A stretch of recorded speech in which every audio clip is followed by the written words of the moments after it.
Okay, this is the exam 2 review, and I've chosen to start with number 2. And if you look at the practice test, you'll see that this is nothing like, well, it's almost like what I decided to do because I know the way it is on your exam.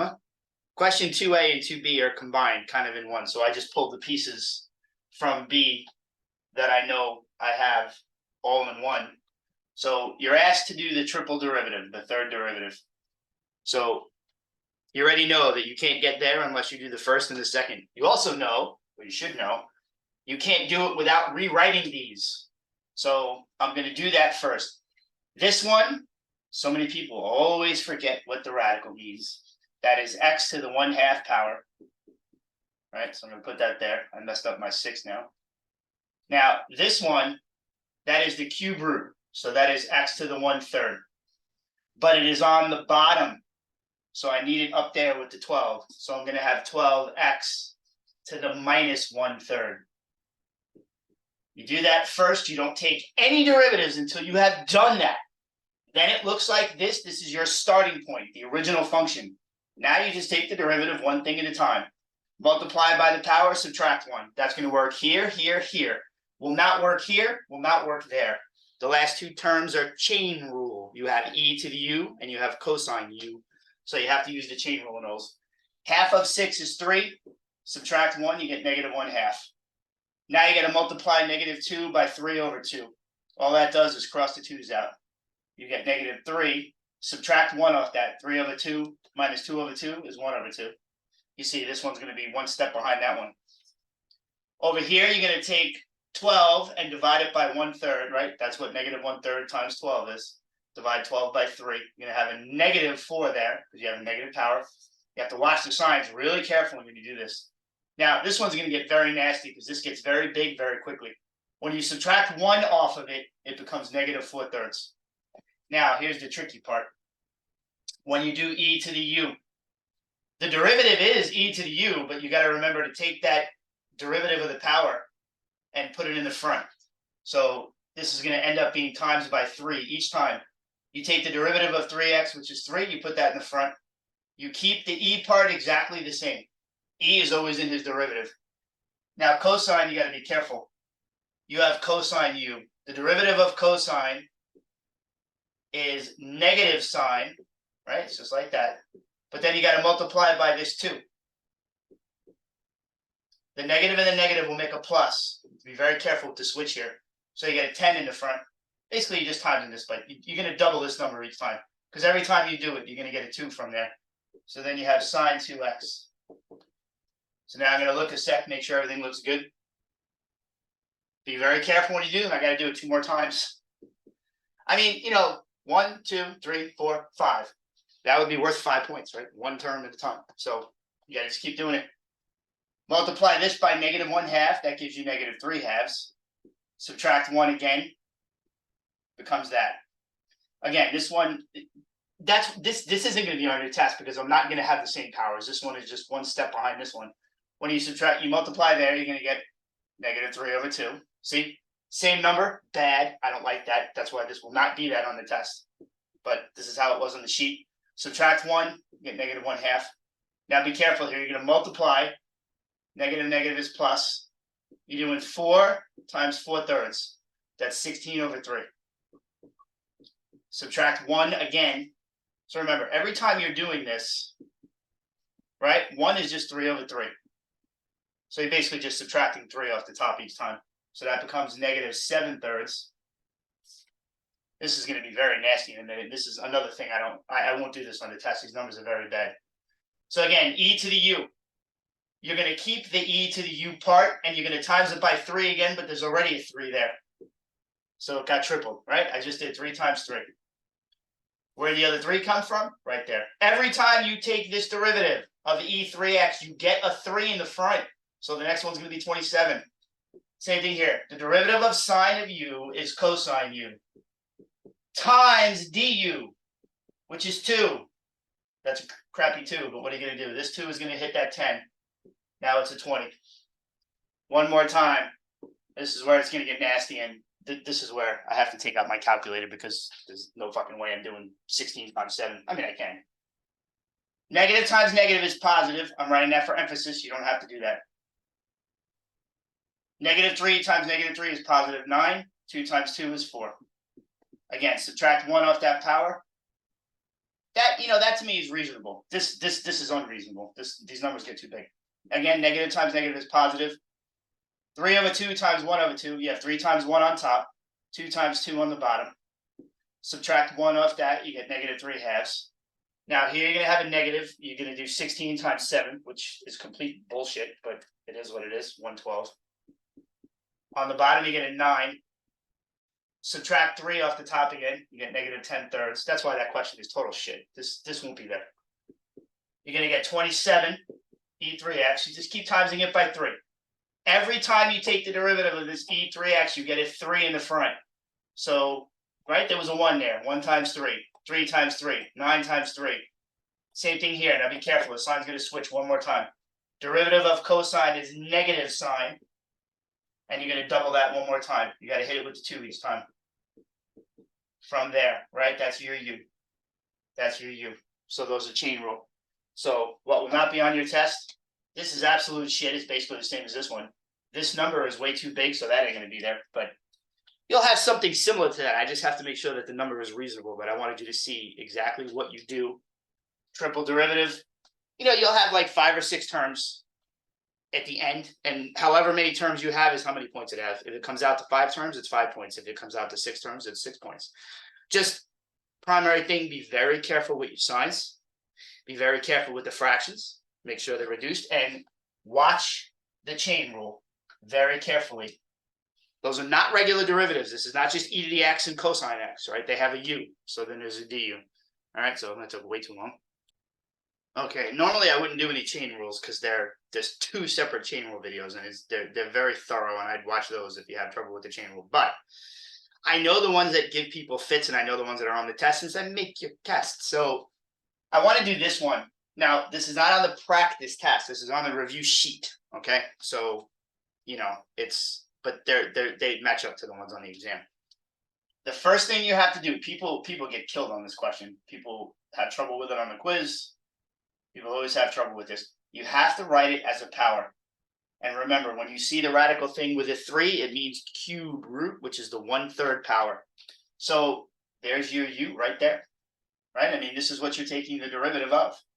It's going to be 1/3 u to the negative 2/3 times du.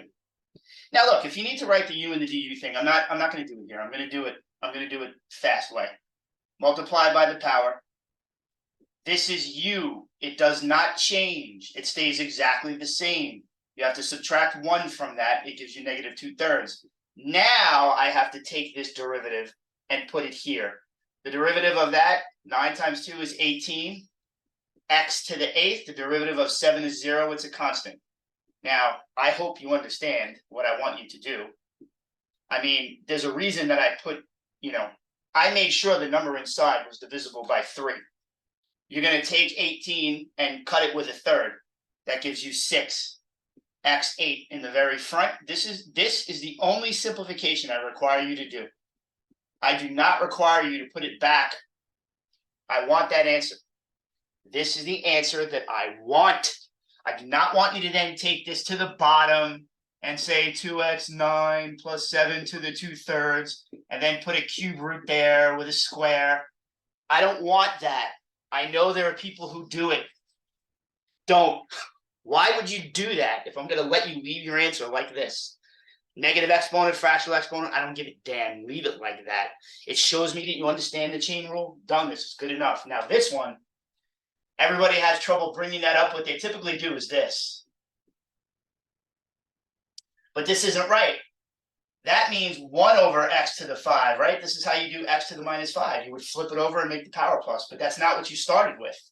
So if you want to bring this up there to meet the 3, this entire power has to switch sign like that. So you must rewrite it first, okay? This is not e to the u. It's 1 over e to the u, and that's not the rule. So now, when you take the derivative of e to the u, you write e to the u.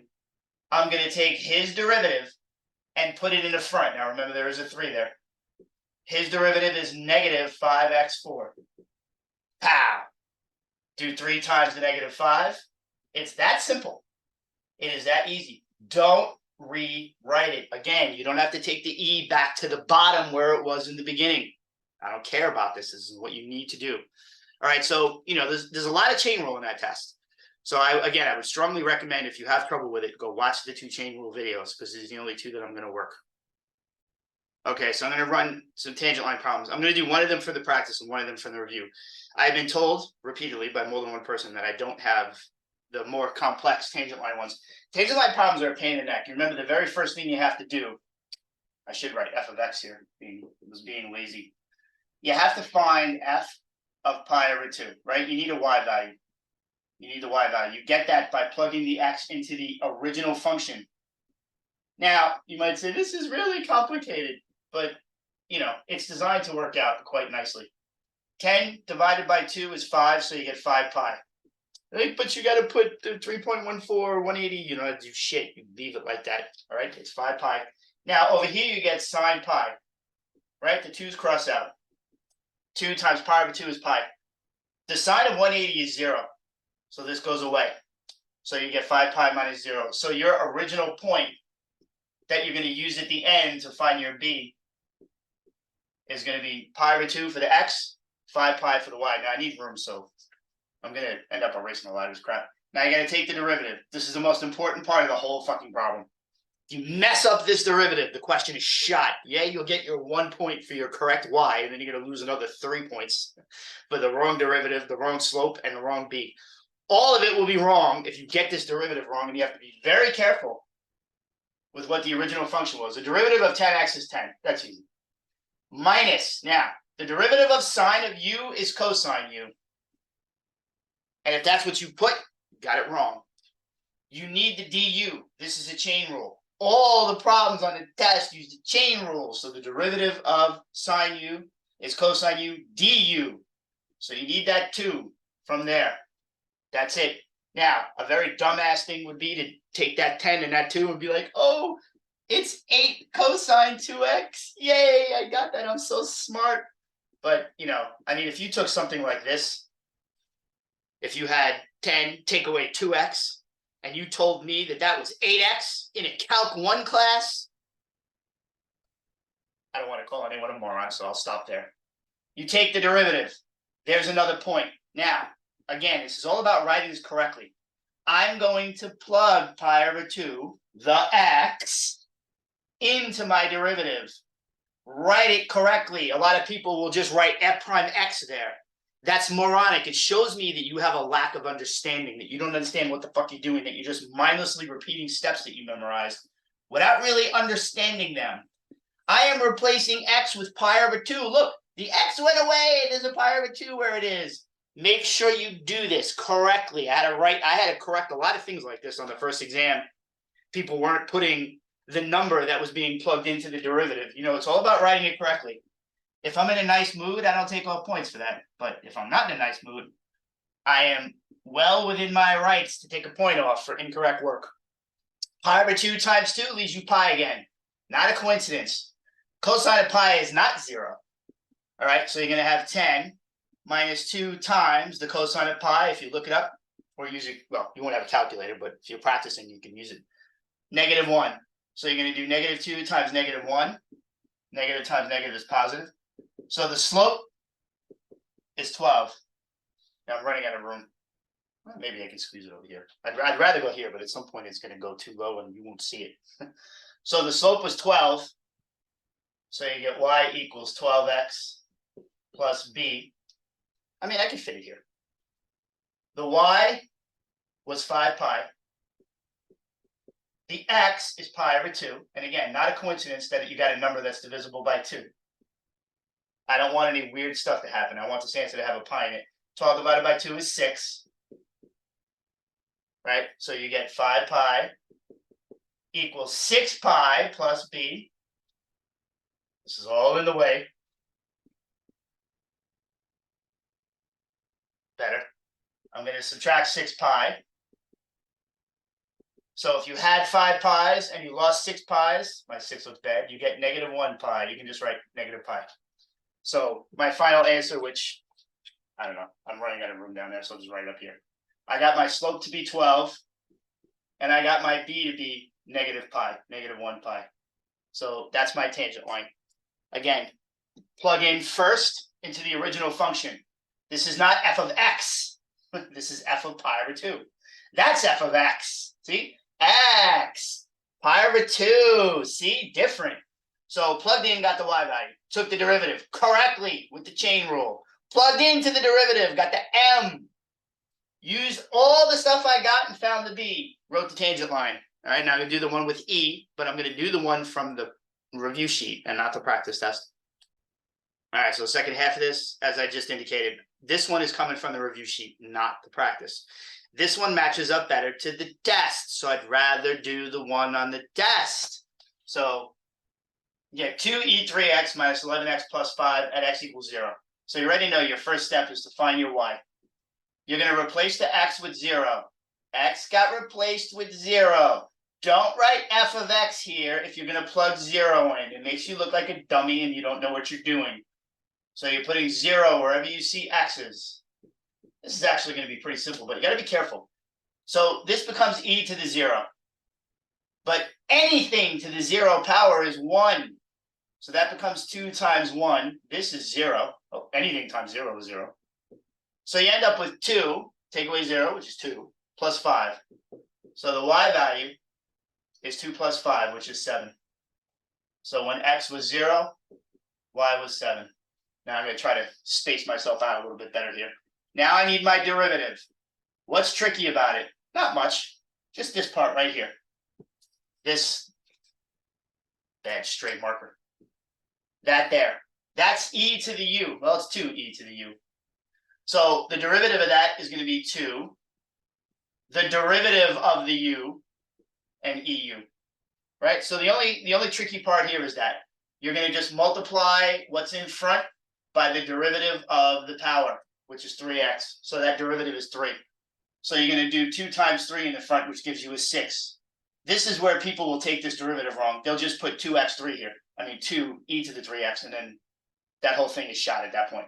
Once you take the derivative wrong, the whole problem is wrong. The derivative of negative 11x is negative 11. The derivative of 5 is 0. It's a constant. That's your derivative. Very simple. Now I'm going to plug into that derivative. I'm going to take f prime of 0. I'm going to replace the x with 0. Again, this is important that you write things correctly. Okay, so this time I'm going to go that way. Try to leave myself room. You're going to have 6e to the 0 minus 11. E to the 0 is 1, so you just get 6 take away 11, which is negative 5. That's my m.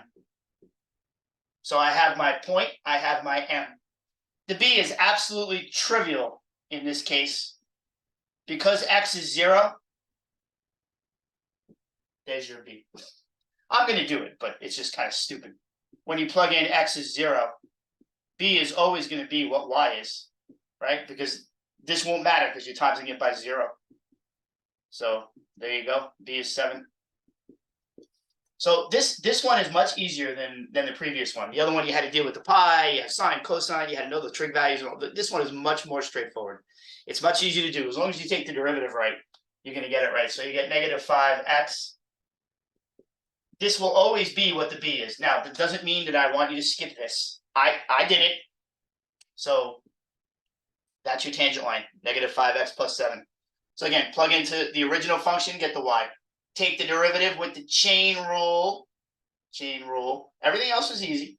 Plug into that derivative, get the slope, and then, just show the work to get the b, even though you kind of did it in step 1. All right, now I'm going to do the one I'm dreading. It's going to take me probably 20 minutes. All right, this problem is always a friggin' disaster. As long as time consuming, it's a huge pain in the ass. My advice to you, you could ignore at your own peril. Do this question dead fucking last. Make sure your whole test is finished.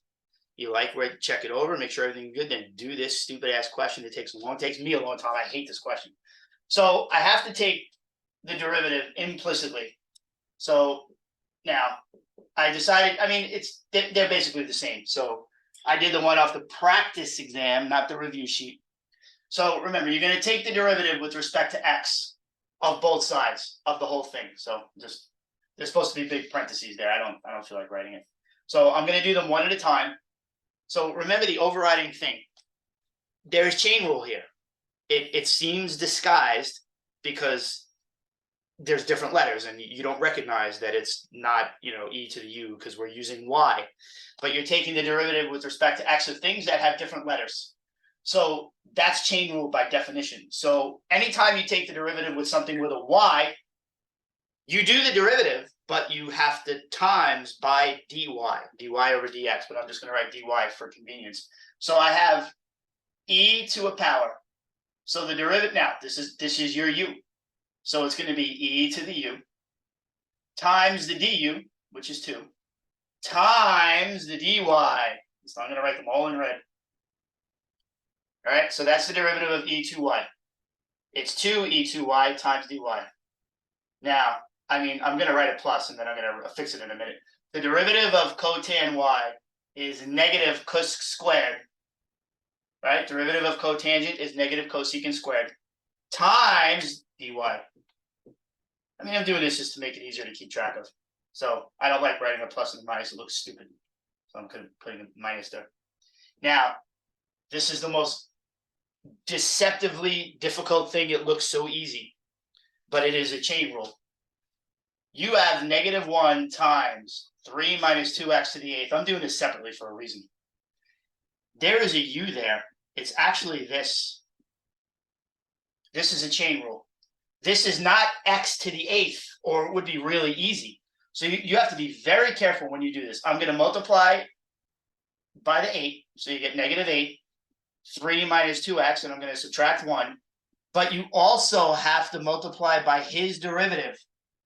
Derivative of 3 is 0, but the derivative of -2x is -2. Now you see why this is so nasty? You have to put these together. So -8 and -2 make positive 16. And then 3 minus 2x to the 7th. Extremely tricky derivative to take. Be very careful when you get there. It looks so easy. People screw it up. They forget to do the derivative of the inside. They forget the du part, but it's a chain rule mixed into this question. Now, the other side, I'm going to pray I have enough room here. The derivative of 4y2 is very easy. It's 8y times dy. It's got a y in it. Got to add the dy there. Now, the derivative of tan is secant squared, but I don't have tan x. I have tan 6x. So the derivative of tan 6x is going to be secant squared 6x. But you have to take the derivative of the 6x, which is 6, and throw it in the front. Oof. Now, this is what I said to do. I'm going to try to do this as, I'm limited in my space. I'm going to get all of the dy dx's on one side. That's why I did them in red. I already have 2 of them here and 1 of them here. Now, can you take these 2 to that side? Sure you can, but that is more work. I'd rather take this one to that side, to the left, and eliminate it from there. So now I'm going to just ditch the red here because I'm going to do it all in one step. I'm going to have 2e2y minus cosecant squared y, take away 8y with dy dx. So I'm going to do that step all in one. This is coming over to here. Hell, I could do it by just erasing it. I also have to take this one to that side. I have to subtract that 16. This is why if you get this sign wrong, you'll have a negative here, and then you'll do a plus here, and you'll have the wrong thing. So on the other side, well, let me just do it this way. I have 2e2y. The dy I'm putting in the front. I have minus cos squared y. The dy I'm putting in the front. This -8y came over. It had a dy in it. Put it in the front. Now, on the other side, this positive 16 turned into a negative 16. My computer just beeped at me. I don't know what the hell it was. -6 secant squared. Right? This one subtracted to the right. This one subtracted to the left. So this is what I had on the left.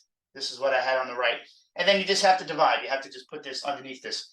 It's monstrous writing this. I really don't want to write the whole thing again. So I'm just I'll cheat.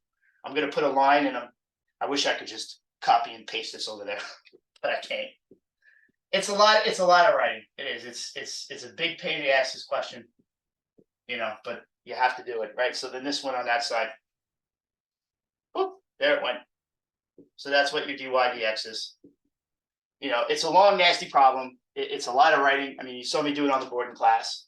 Derivative with anything you take the derivative of with a y, you put a dy.